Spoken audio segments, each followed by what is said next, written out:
Welcome to Harlem Stories. This is our introductory podcast, I'm Adam Feinberg. and I'm Robert Lazo.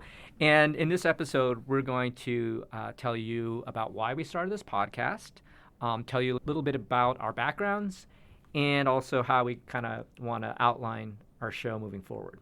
Absolutely. So I'm Adam Feinberg, and I've been a Harlem, Hamilton Heights resident since 2006.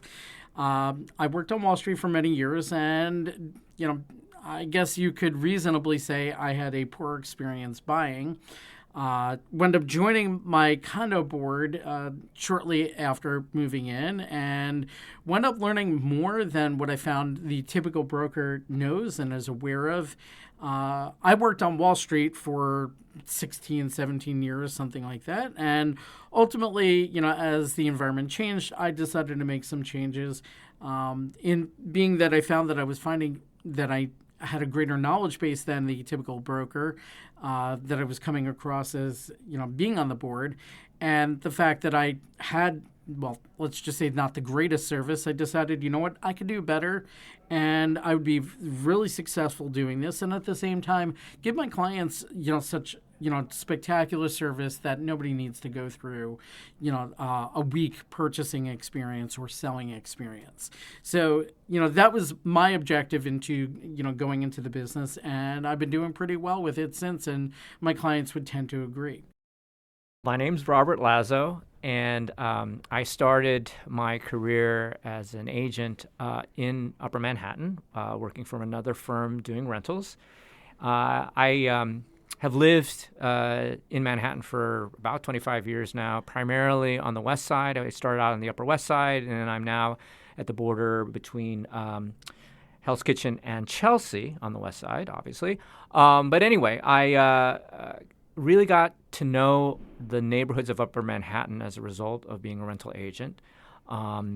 There was a whole world that I hadn't discovered before, many really wonderful neighborhoods, wide open spaces.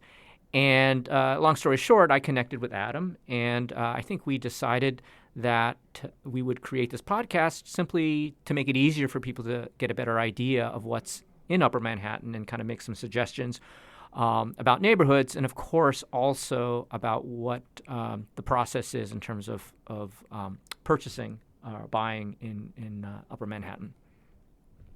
Yeah, absolutely.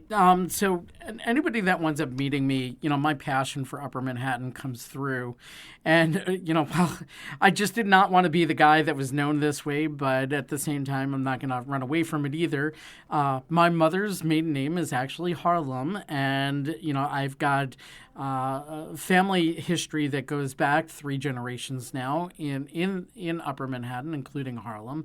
And as a result, I've decided that that's really where I want to focus at least a good portion of my business. Talk about a little bit about the history and, some of the great things that, make these neighborhoods, so interesting, so unique, so different.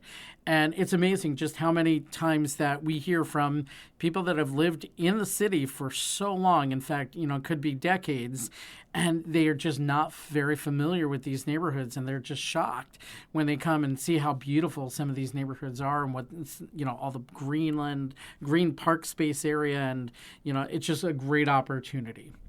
And we're going to obviously go into more depth about the neighborhoods, but before we do that, of course, that'll be kind of the theme of our entire podcast. Just talking about what we want to do in terms of every episode is talking first about buying and selling, the brokerage part. Yeah, and all the intricacies that are involved in the purchasing and selling aspects of the business. Sometimes we come across some really, really complicated, convoluted situations. So, it is our job as brokers to try and make that as easy and reduce stress as much as possible throughout that process. And within our podcast, we're going to be discussing some common scenarios that we come across, like, can I have dogs in this building? Or can I add a washer dryer in this apartment? Or, all these things that we come across on a daily basis, or even strategies that we might discuss on, how to strengthen a bid without necessarily spending more money. So there are various ways that we can approach it, and we feel that we can help you make you stronger as a candidate, or when it comes to selling, find ways to really make improve on the marketing or improve on, the way the house is being portrayed and that storyline that we need to convey, to buyers to understand the value of your home. And then in addition to the ins and outs and advice on purchasing, we're also going to be talking about some other items, primarily the history of Harlem, which Adam knows a lot about. And also we'll be talking about options for food and entertainment. So we look forward to having you join us, and we will talk to you soon.